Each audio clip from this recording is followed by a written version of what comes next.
motions.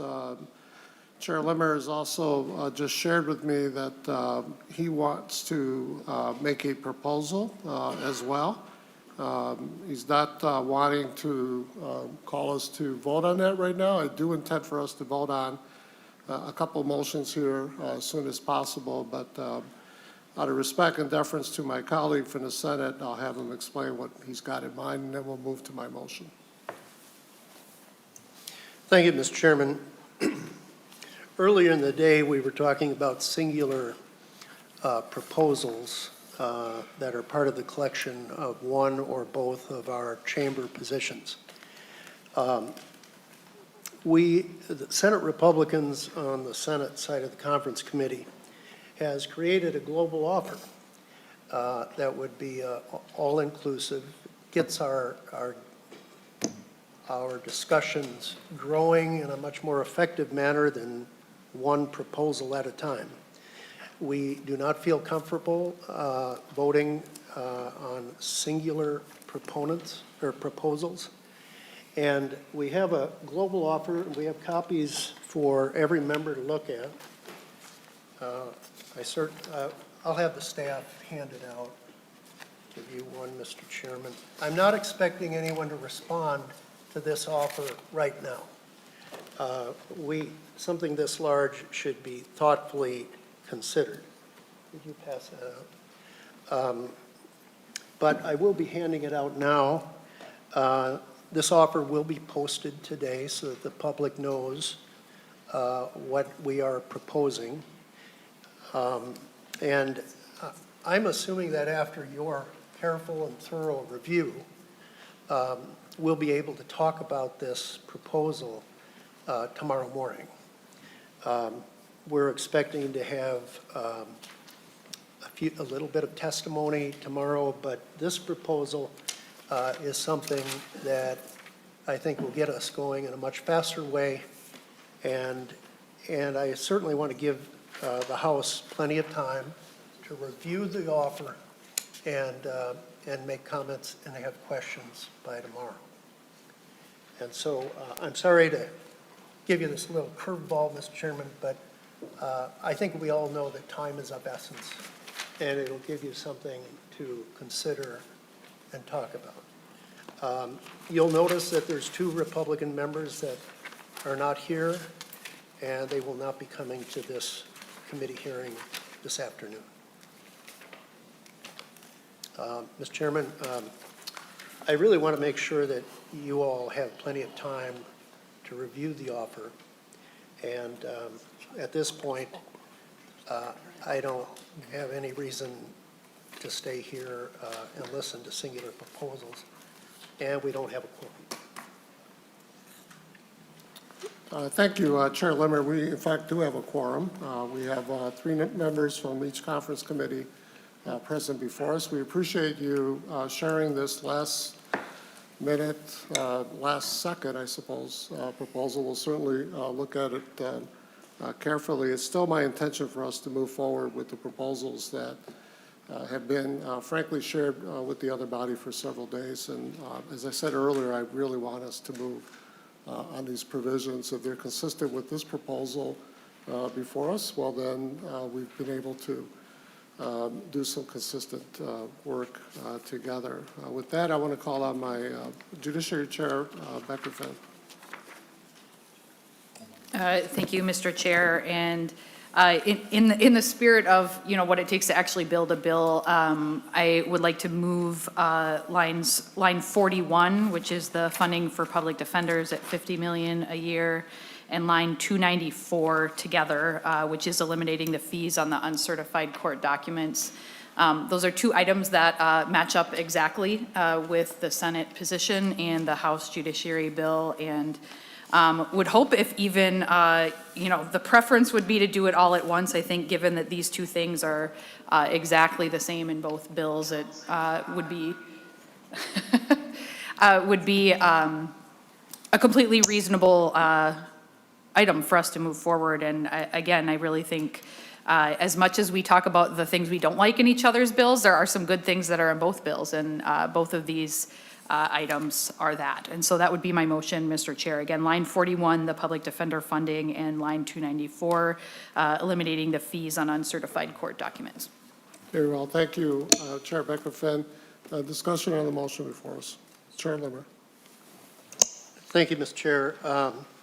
As I said before, Senate Republicans will not be voting on a singular proposal.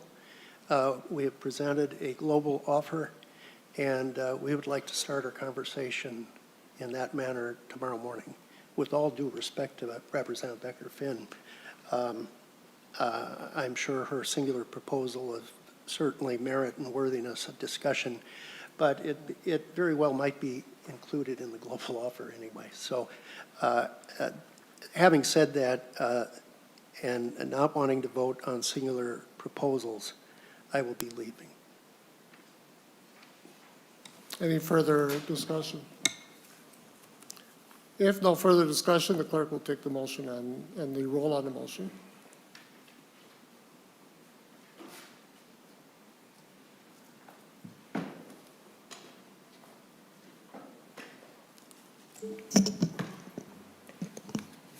Chair Mariani, Aye. Chair Becker-Finn, Aye. Representative Mueller. Aye. Representative Frazier, Aye. Representative Johnson,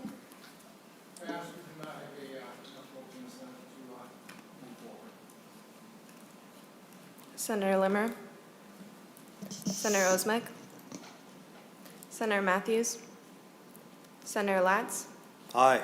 Senator Bigham. Aye. That is 4 ayes in the House and 2 ayes in the Senate. With 4 ayes in the House and 2 ayes in the Senate, the motion does not prevail. Members, tomorrow we're going to be having a hearing in the House with the Minnesota Department of Human Rights. It's an incredibly important hearing. I would say it's actually a historic hearing. For the first time, to my knowledge, we've had a major finding on the part of a major state department of a pattern and practice of racism in a major, two major local jurisdictions. This is in regards to the Minneapolis Police Department review by the Minnesota Department of Human Rights.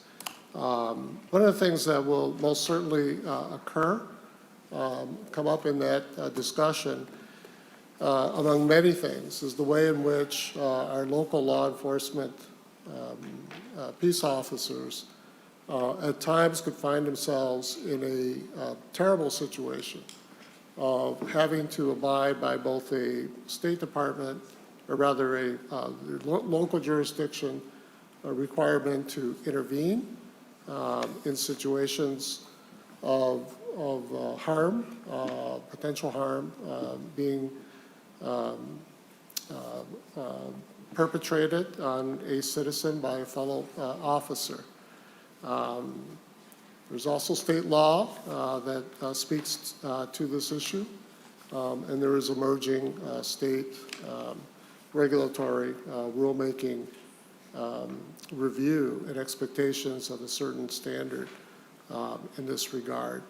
However, as I mentioned a couple days ago in this conference room, it's one thing to have something on the books, to have a law, to have a set of expectations, absolutely critically important. It's another thing to find yourself in a environment, a compelling environment, where your adherence to that law may result in bringing harm to yourself, retaliation. It's sort of under the kind of whistleblowing, framework. We want to make sure that our public servants are protected as they abide by rules, laws, and regulations. One of the provisions that I want to be able to say tomorrow when we have this discussion with a broad array of stakeholders is that this legislature is wanting to respond to that and to provide assurances for our peace officers that when they do the right thing, that they won't be punished for doing the right thing. And so one of the provisions that's actually in the Senate bill is a prohibition of retaliation for reporting on or interceding in an officer's use of excessive force.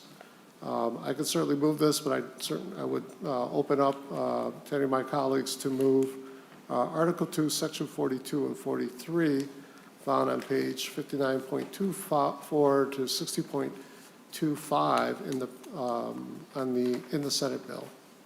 So moved, Chair. Very well. The motion is before us. Discussion.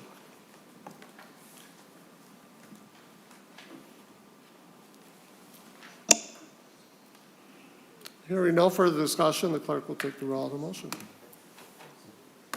Chair Mariani, Aye. Chair Becker-Finn, Aye. Representative Mueller, Aye. Representative Frazier, Aye. Representative Johnson, Senator Limmer, Senator Osmick, Senator Matthews, Senator Latz. Aye. Senator Bingham. Aye. That is 4 ayes from the House and 2 ayes from the Senate. With 4 ayes from the House and 2 ayes from the Senate, we are one vote shy on the Senate side from passing this provision. The motion does not prevail. Members, I've got, the House has another 10 provisions that we shared with the Senate beginning last night and earlier this morning. Some of them are redundant with provisions that we shared with the other body at the end of last week when we last had the gavel, I believe, on Wednesday. These are ideas that have been sitting on the table for both bodies for several days. It, in a way, doesn't continue to make sense to have votes on provisions when the Senate majority refuses to participate in taking action and moving this bill. And so, members, what I'm going to do is I'm going to call a recess to the call of the chair until such time as our Senate colleagues can find a time to come back with us and finish our work at our conference committee today. So until further notice, this committee stands at recess.